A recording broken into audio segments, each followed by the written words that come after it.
this is a threshold time in history. Enough of us are going to have to stand up and say absolutely, positively, no. Reconnecting people to the earth, that is what we're lacking. Boots on the ground, feet on the ground. Well, I'm here today because we are on my family's property. It's been in my family since the 1760s. From the top of the mountain, we're going to follow the pipeline down into Little Valley where we live, and then up through a couple of neighbors' properties, and then up to our property where the proposed pipeline would travel over 3,000 feet through our property.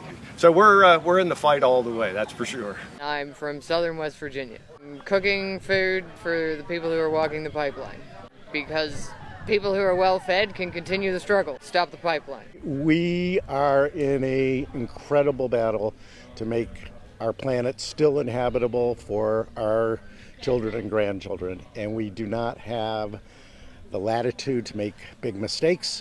And the pipeline is a colossal mistake. I'm here because walking for a cause apparently is my family tradition.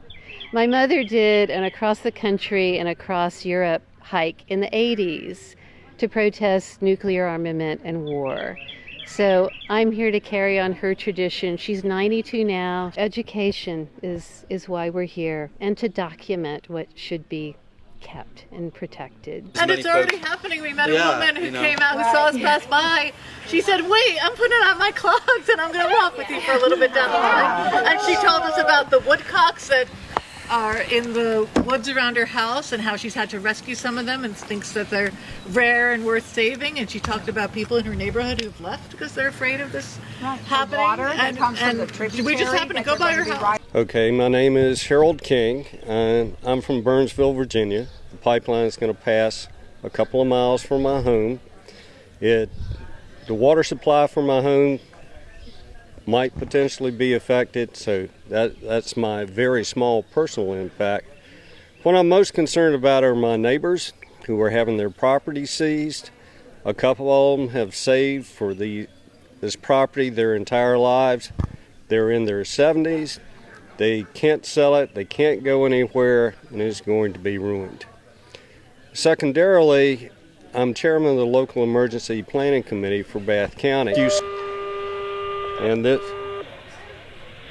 I'm sorry to interrupt, but if the pipeline was built and that were a pipeline emergency, I have to cross the route of the pipeline to get to the rescue squad or the fire department and respond. I may not be able to do that.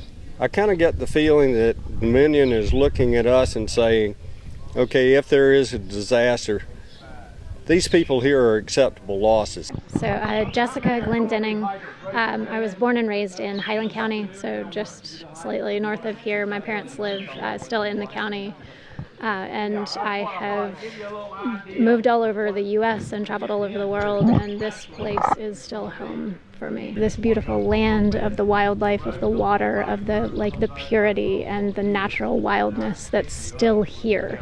Like, we still have a chance to protect this.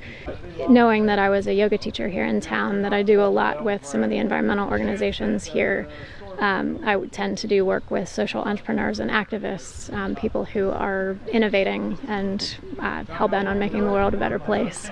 So to be able to bring those gifts with me and to provide that, that service to the walkers, we have to take the time to pause, to breathe.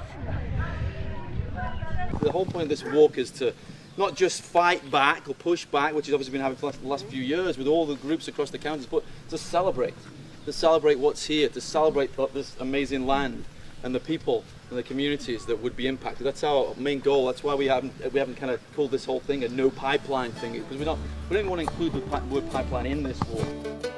Join us for some or all of our walk. Invite us to listen to your community along our way. Join our free celebration concert Friday, June 23rd in Staunton.